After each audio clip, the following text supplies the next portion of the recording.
to Crypto Clothesline. We're glad to be here with you.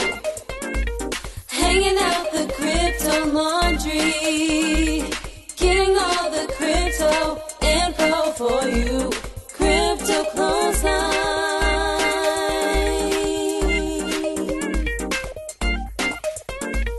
Crypto Clothesline. Amy Rose, how's your week been? Not very good, but also good because I'm alive. Oh, shit. What's going on? What's happening? I'm just worried about my daughter. She talks a lot. The apple doesn't fall far from the tree. So she talks a lot, and at school she's be coming home with like a full lunchbox. And I know what you're going to say. The teacher's job is to make sure kids eat their lunch, and you've got this routine at your school. That's all great. That's great. You're a teacher, you know. But my daughter, she's socializing too much. So her teacher has been sending her to another classroom to eat her lunch, which is where her friends are not. And she's getting a little bit sad about this. And I just said to her, like, maybe just eat your lunch and then talk or compromise. But I'm in a bit of a pickle because I want her to socialize. I think it is incredibly important to learn how to socialize. But I mean, where do you draw the line? Where do you stop talking? See, I'm talking. So I think there's a really good saying that we could bear in mind as mothers, because we've both been daughters as well. And as much as I hate to hear myself saying this, but that saying, the road to hell is paved with good intentions. So as a parent, you step this crazy path between doing your best by your child and actually potentially getting in the way of their life experience by trying to, either make everything right. There's a revolution, we love that word, of helicopter parenting. And you're definitely not a helicopter parent. Not saying that you're not like there, but you're definitely not a helicopter parent. And I am not going to mention any names, but I have a family member who is hardcore helicoptering the crap out of her son. And I'm just like, I just have to step back, like you cannot put this kid in a bubble. He's more hardcore than my son, he will run across a freeway if there's a ball on the other side. Do you know what I mean? Yeah. Yes, it's a tricky one. I think we run the risk of over-parenting by stepping in and trying to fix everything. But I also think that, for example, in our generation, I don't think my mum stepped foot inside my high school once, even when I was having massive issues with my politics teacher. She just sort of monitored everything from a distance, if she monitored it at all. And I'm not saying she was an uncaring mum. She wasn't, but it just wasn't that epoch of actually being really co-involved in your kids' learning at school. And maybe it's because our kids are at alternative schools and we get a slightly different input, or maybe not. I couldn't really comment. I've got to go talk to the teacher tomorrow afternoon about it. Wasn't instigated by me, so I'm going to have to go in and talk to the teacher because she's asked to speak to me. And I'm going back to me being like 10 years old, like, oh my God, I've got to go talk to the teacher. I'm going to get into trouble. So this week we have Leah Callon-Butler on the show, who is from Intimate, and we are going to share her interview in a moment, and it is juicy. Well, it was such a long interview that we've cut it into 2 parts, and it's an interview really important for all women to hear, all people to hear, but I think it's especially important if you're interested in empowering women and unpacking unconscious stigma that you might have about people's work. And also the thoughts that you might actually have about the adult industry, because I was educated after, during the interview with Leah. It was really good to talk with other women about sex, basically, which is something that I do not do very much. It's not a common... Oh, I thought you meant you didn't do sex, but you meant you didn't talk about sex. Do not talk about sex with other ladies. I do like to talk about sex though, but for some reason I don't have an interview with 2 other ladies on it. That's for sure, usually. Well, not talking about how large the organ of the clitoris is. I mean, that was a fascinating insight. Excuse the pun. Let's have a listen. Let's do that. Hi. A lot of people are usually pretty surprised to find out how I got into blockchain, given that I'm now a co-founder of a crypto for the adult industry. I actually got into it through renewable energy. So I've worked in emerging tech startups for my whole career, really early stage startups that had a fantastic product, but they weren't quite sure how they were going to bring it to market. So it's always been in that kind of business development role, finding product market fit and then helping the company scale, whether that's locally or internationally. I spent my first 5 years in renewable energy, which was something I became super passionate about. I left the industry because I got really frustrated that this particular industry was super centralized. There were lots of people who wanted to make an impact on the future of sustainability by, say, installing solar panels on their roof. But they found it really hard to actually make a difference because the energy networks were always controlled by the energy providers. And for example, like if you were going to go and put solar panels on your roof and create excess energy to actually support the grid, if you were going to feed that back into the grid, you'd get paid a third of the price for that energy than what you bought it for. So I just thought, this is never going to change. People aren't going to start seeing renewable energy, solar, wind, and the rest of it as the way of the future. They're just going to keep seeing it as this alternative kind of fluffy green source. So I left the industry in a bit of a huff. And it was years later that I was sitting with a mentor of mine and we were having a chat and I was explaining this story. And he kind of had this weird smirk on his face and said, "Oh, do I have something for you?" And he sent me a link to a case study about the Brooklyn microgrid. And I'm not sure if you are aware of that project, but it was a consensus project, consensus with a Y, in partnership with LO3 Energy and Transgrid. And it was the first time that they were able to prove that blockchain could be used to create peer-to-peer energy trading networks between neighbors. Yeah, what this meant was that if I had solar panels on my roof and I was making more energy than I could possibly use, I could actually sell that energy to my neighbour or the people across the road. Palette is amazing and I'm such a big fan of Gemma Green. But this was the first time it was ever done. So it was just a tiny little grid in Brooklyn. Essentially they had on one side of the street houses that were producing more energy than they could use, and they were selling it to the people on the other side of the street. Or they could even do things like, rather than selling it, they might donate the excess energy to, say, a local aged care facility or a school. And I was just like, wow, this is world-changing technology. I mean, prior to this, within renewable energy, the conversation had always been, well, what's better? Is solar better? Is wind better? But to me, that wasn't really changing the conversation about how we actually produce and consume and share energy to create a more resilient and sustainable network as a whole. But this technology was completely challenging the current economic paradigm in terms of energy consumption. So I just became obsessed, and I think everyone has this moment down the rabbit hole where you just go, oh my God, what is this? After that, I became really interested in the idea that so many people were applying blockchain to anything and everything. And some things were really obvious and needed. Like I thought the energy example was great.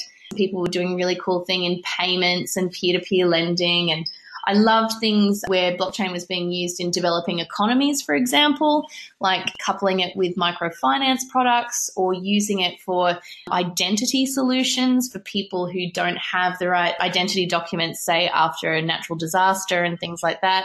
But there wasn't really anything that really captured my solution that would be the perfect use case for a relatively infantile technology that was still looking to be, for its perfect proof of concept. And I'd done a lot of social impact work in my career, consulted to the UN on the Sustainable Development Goal number 5, which was about empowering women and girls around the world. Yeah, that was just absolutely life-changing moment. Worked with Dress for Success, which is an international organisation that facilitates the economic empowerment of women. So they provide professional attire to women who are going for a job, who have been out of the workforce for some time. There's Dress for Success Sydney, and they're actually all around the world. Incredible organisation. They change people's lives every single day. Amazing. Oh, yeah, go and look them up. They're awesome. I remember I moved to Tasmania and there was no work there a while ago, 10 years ago or whatever. And I went to this job network place and they said, the biggest thing you're going to need is something to wear to this interview. And so in my budget for working with me, they gave me a Target voucher for like $50. And I got the job, but it's not just what you wear, but it's also the feeling that you get just going into an interview, feeling like I look really good and, you're confident. And I love that company. I haven't looked at what you just mentioned, but I will now. You're exactly right. Dress for Success, what they do is they've got a showroom out at Marrickville, Sydney. And women, when they get a job interview, are referred to them and they go out there. And they've got everything from clothes that have been donated, so secondhand clothing, but also a lot of companies will give them stock that hasn't been sold, or perhaps it's been taken off the line or whatever. And they'll go out and they actually have a full 1-hour session. And during that, they style them appropriate for the particular job that they're going for. So, someone might be going for a receptionist job and someone else might be going for a hospitality role. So they make sure that they've got the right clothes for that. But then they also, run through some questions, find out a little bit about them, talk about, what they're most nervous about. And a lot of these women too, people have some presumptions about the type of people who might access this service, but it could be anyone from a refugee who's literally got nothing but the clothes on her back. So for someone like that, they also have toiletries and shampoo and toothpaste that they can provide them to make sure that they're clean for the interview. And a lot of people don't realize that, if you're going for a job, you don't have money to buy the things that you need to make you look nice for the job. But as you say too, it's a confidence thing. And just walking into a room and thinking, I've got this, I deserve this. It's so powerful. But it's not just lower socioeconomic backgrounds. It's also, I've heard a story about a woman who was very well to do. She lived in Vaucluse. She had kind of the perfect family, a high-flying job, great career.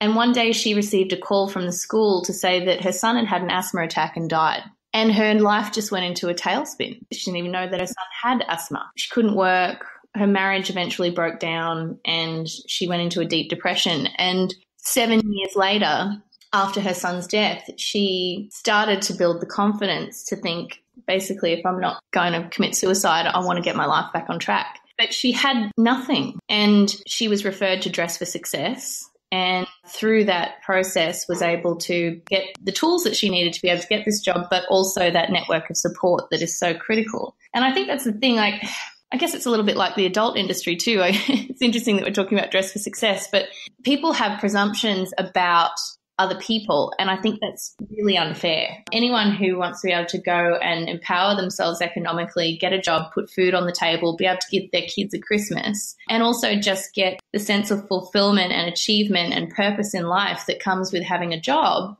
anyone should be allowed to access that and be given the ramp or the onboarding process that will help them get there. So anyway, I spent a lot of time working with them and a range of other gender equality programs. And I've always been really, really passionate about empowering women, getting more women into senior leadership roles, and ensuring that they are financially literate and economically independent. And so I guess along my journey, when I was trying to find the ultimate holy grail of use cases for blockchain, I met Ruben Copper. And he had a long history working in crypto. He introduced the first Bitcoin ATMs into Australia about 4 years ago now, and had also spent time consulting to large corporates in Australia about blockchain projects. He often laughs and says that, I was a blockchain consultant, but I never actually implemented a blockchain project because there was always some of the technology that was easier to implement, cheaper, and more scalable than blockchain to be able to achieve what they wanted to do. So we really connected immediately on that. Well, we love blockchain, but we've got to be realistic about where it is now and what industries actually really need it so that we can start developing the tech. And he had also founded a company called Rendezvous, which was essentially like an Uber for escorts.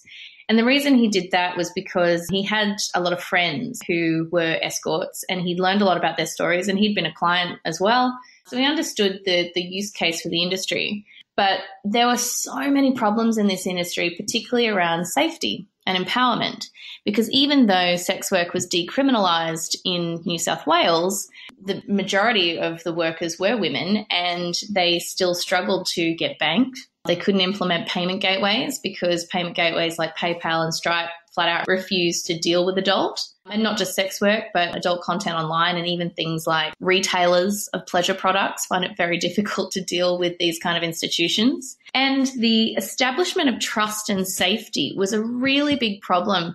which was causing pretty frightening issues for a lot of people. So, I mean, you can imagine if you're a worker and you're going to go and meet someone who you've never met before and you're going to exchange money for sexual intercourse, you want to be able to screen that this person is reputable, that they're trustworthy, that they're not dangerous, that they don't have a history of violence, that they're actually going to pay you, because you essentially don't have any recourse if something goes wrong. The only thing that you have is your community, really. And also that's kind of difficult to be able to rely on them because they're often fielding their own issues as well. Yeah. So the idea behind Rendezvous was that, well, let's look at Uber. I mean, Uber's a great example because I can log onto my phone, I can see which drivers are available now, I can see how long it's going to take them to get to me, and I can pre-authorize my payment up front. So there's no kind of squabbling about payment. Like obviously taxi drivers have lots of horrifying stories about how people have jumped and run and not paid them. We don't have that problem with Uber because you have to pre-authorize and it's all just done online. There's no arguments. You thought, well, this is going to solve a lot of problems in the sex industry because people will be able to adequately screen people before they meet them, and payment can just be handled online. So there's never any problems there. But you also cut out time wasters, which is, I learned, a huge problem in this industry. So when I started to learn his motives for building this business, I became super passionate about it very quickly because I realized that there was a group of people out there who had been stigmatized, marginalized, and it was affecting their right to go to work and empower themselves economically, which really was not that different to Dress for Success, where someone who goes into a job interview and apparently just doesn't cut it in terms of the way that they look isn't worth the opportunity to earn money either. So, I've always just wanted to be able to stand up for people who don't have a voice. And when I started to learn about this industry, I thought, wow, this industry really needs someone to stand up for them. So then when I started thinking about it with blockchain, I became convinced that it was the absolute perfect use case for blockchain because payments were fundamentally the issue here. There was a big trade-off between customers wanting to be able to transact privately, so they'd prefer to use cash because they don't want this coming up on their credit card statement. They don't want it to be traceable, and they don't want to provide their credit card details to a sex worker or even, say, an adult content platform online. Kind of understandably, right? They want to be able to do it privately. But those service providers, they need the sense of trust that comes through data disclosure. And how do you get that if you don't have any details about this person? So crypto is an amazing use case for that because you can actually get that sweet spot between being able to transact privately but also transparently. And Intimate does that through providing people the ability to transact with pseudonyms. But then for me, the social impact angle was really important. It wasn't just about fixing payments. I mean, there's plenty of places around the world where payments are broken. But I saw that this particular industry, I mean, look, if you told people about the problems in this industry and removed the word adult, there would be so many savvy, smart, incredible entrepreneurs climbing over each other to try and deliver entrepreneurial solutions to this industry. But because it's sex, there's a reputational risk and people will not touch it. So for me, that was a real opportunity to have an impact on an industry that a lot of people were very happy to forget, essentially.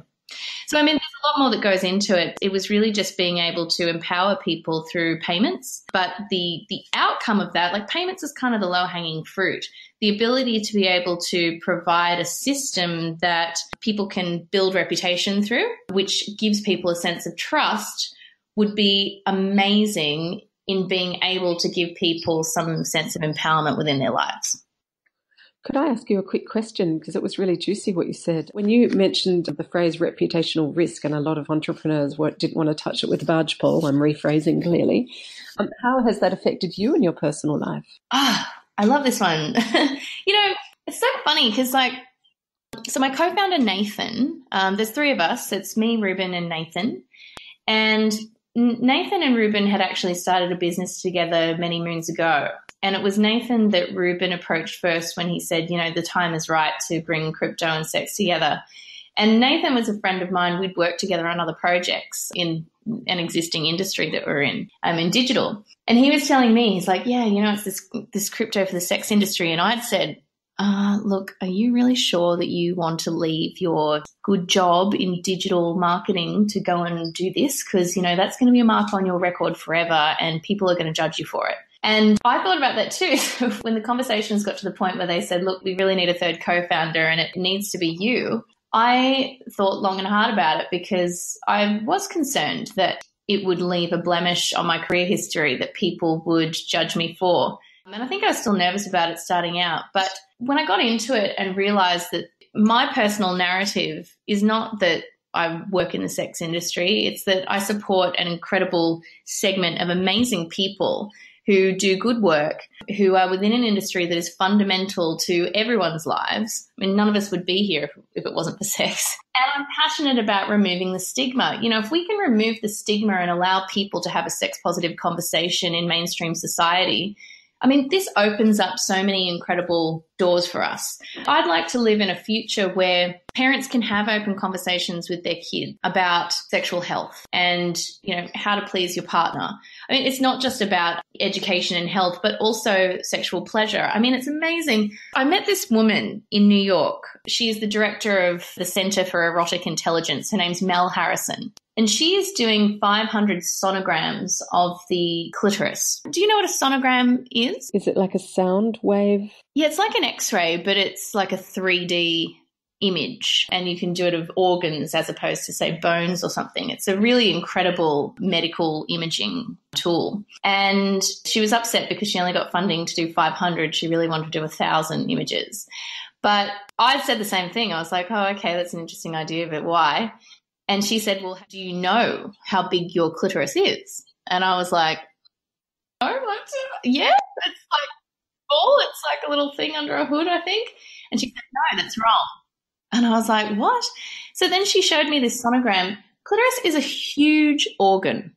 It's huge. So it has legs that come all the way down the labia and vulva and go all the way around back to the anus. And sorry that I'm getting specific here, but Don't apologise. The thing that blew my mind is that I have a pretty good knowledge about the male reproductive organs, and this is a part of my body that is important to me, and I never knew this. So little research about the female pleasure organs because apparently it's just not important to science. Well, it's not important to science perhaps, but it also goes to show that it's not really important to our culture because none of us girls really know about that stuff. This is the thing. Like if we were talking to men and they went, oh, really? Like you'd kind of go, yeah, well, you don't know anything about periods either. But I showed some of my best friends this and they're all pretty enlightened, open-minded women and not one of them had any idea. It was interesting to see their reactions. Some people were excited, like, oh, my God, this explains everything. And others were kind of sad. We had this experience because when I lived in Italy, I actually was part of a 36-day tantric retreat. And part of it was where a group of women, we all got together and no boys were allowed. It was literally like Human Biology 101 for girls. And they were showing us pictures of different styles of vaginas and different styles of clitori. We didn't see sonograms, but it was absolutely mind-blowing because it had never occurred to any of us to actually see, just like the penis can be so different from male to male. And there's this whole issue about it not being big enough in Western culture and stuff. But, in the feminine sense, it had never even crossed our minds to explore those issues. Well, that's it. And I have a fundamental issue with this because I think it reflects the industry. When people assume that, you work in adult. And I have to say, I have had some funny lashbacks, if you would call them that, from some men in the industry. Someone who won't be named, who is the founder of a very, very successful company, outwardly told me to get away from him at a conference when I went up and said, hey, I'm a huge fan, could I have a photo? And denounced me in front of everyone and said, I want nothing to do with what you do, which was actually really great because after he did it, a lot of people came up to me and they were like, we think what you're doing is great. And they said that any media, like bad media, is good media. Everyone kind of thinks that like women are going to get upset about it. For example, we were excluded from exhibiting at Web Summit because they said that we were not safe for women and they'd been working so hard to try and get women entrepreneurs along, and we couldn't be there because we're going to upset them and, they'll be offended. And I was like, excuse me, I don't know if it occurred to you, but I'm a woman. I think fundamentally the fact that you're representing and looking to empower a huge number of women in many different cultures, not just our culture, it's an incredible gift that you're offering. Well, thank you. That's such a great thing to say. But, I mean, we've also been, rejected from ICO listing sites because they said it was not safe for women. And the hilarious thing is if you go out and talk to real women, they are hungry for information. They want to share their opinion. They've got great ideas. They've got questions. It's just as though I'm not going to say a bunch of men, but, there's a part of the world that has just decided that women aren't fit for this conversation and have excluded them from it. And I've got to say, that's what is wrong with the sex industry right now. Can I just talk about hypocrisy for a second? There was a massive cryptocurrency event in Miami in February. There was 5,000 people who went there. And it was held in a strip club. Which is okay, so it's all right to have cryptocurrency associated with sex workers when it's at an event that's held by men. But if someone's actually trying to liberate adult entertainers in the sex industry, it's a no-go. It is such hypocrisy. I'm really PO'd about it, actually. It certainly is. One of the guys we work with had just come back from Consensus, and she turned around to him just last week in the office and said, so was it full of rah-rah girls? She goes, in the early days, it was always rah-rah girls, did everyone have their clothes on? And he was like, oh, yeah, they did. Yeah, they did. But that was her first assumption as a person who's been in the industry for some time in the tech industry, that it's constantly surrounded by scantily clad women. I don't know if you saw the article after Consensus, but there was a journalist who wrote about an after party that happened in a strip club, and it was pretty seething. But, it gave a really bad image to the industry.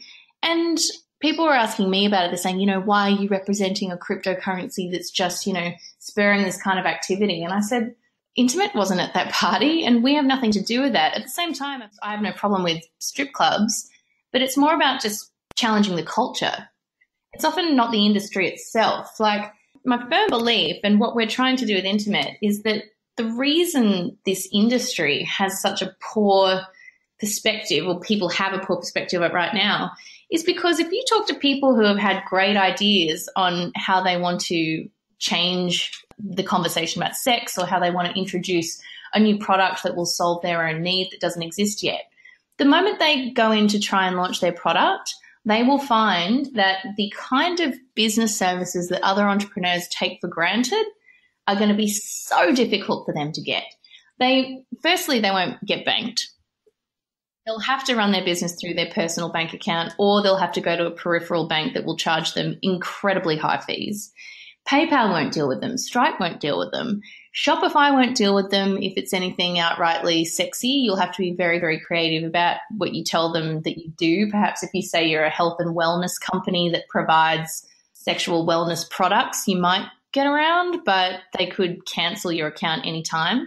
Now, with the introduction of foster-sester laws in the US, you might even find it difficult to find a web hosting provider that will actually allow you to sell your products or host your content. If you've got any kind of nudity or anything like that, you run the risk of Google Drive closing your account without notice. People don't realize that this is going on. If it was any other industry, people would be up in arms going, how is this allowed to happen? It's extortionate. It's a threat on free speech.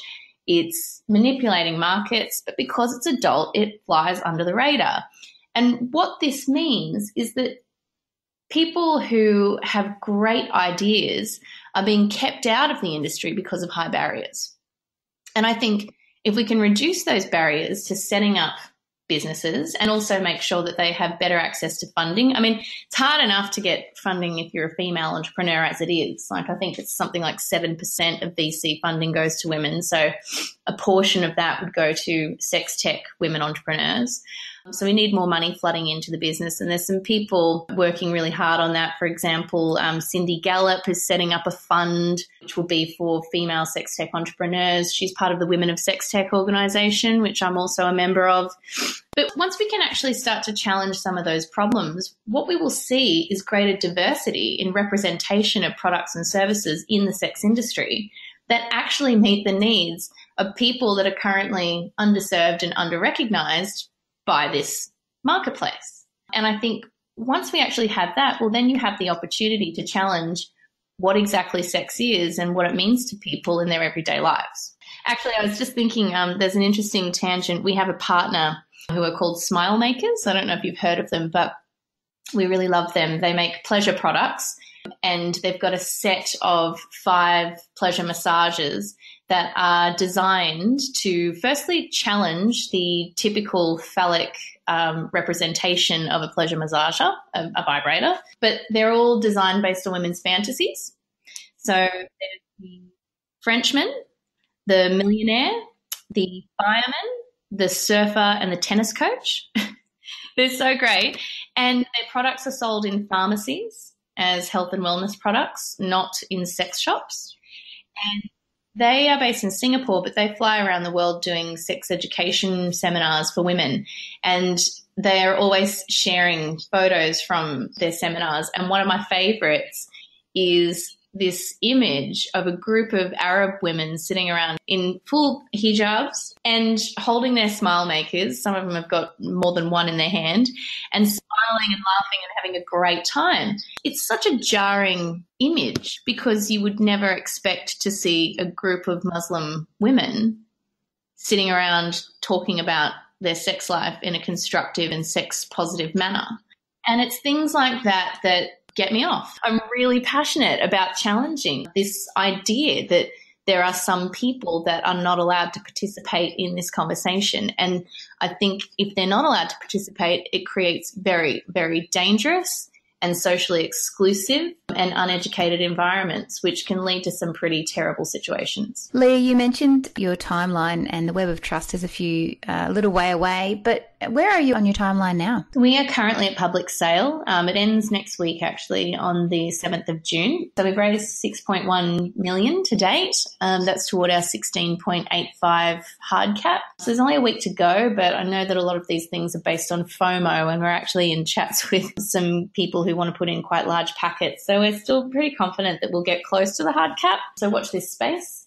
But once we finish the token sale, we go head on into building the technology. We're actually already working on integrating the payment gateway into one of our partners, which is Rendezvous, that I mentioned before. So very soon after the close of the token sale, you'll be able to spend intimate tokens on Rendezvous. I think that's what sets us apart from other projects as well, because we will have real utility in the token so quickly.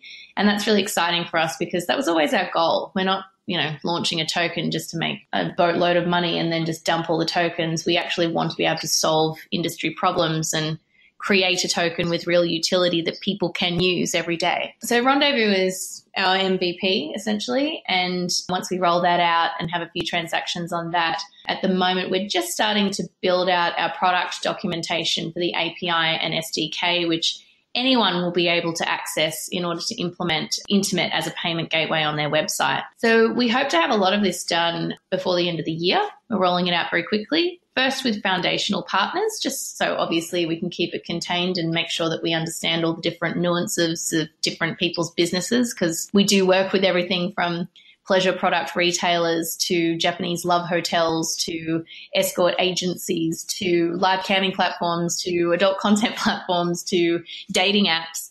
So obviously all of these will use the system in a slightly different way. So we want to make sure that we've got a great product that we can roll out, and then that will be available for anyone to be able to install. So there's a lot planned for this year, and I am excited and nervous because I don't think I'm going to be getting any more sleep, but it's pretty amazing because it does feel like we're doing really great work that's really impacting people's lives. So that makes it all worth it.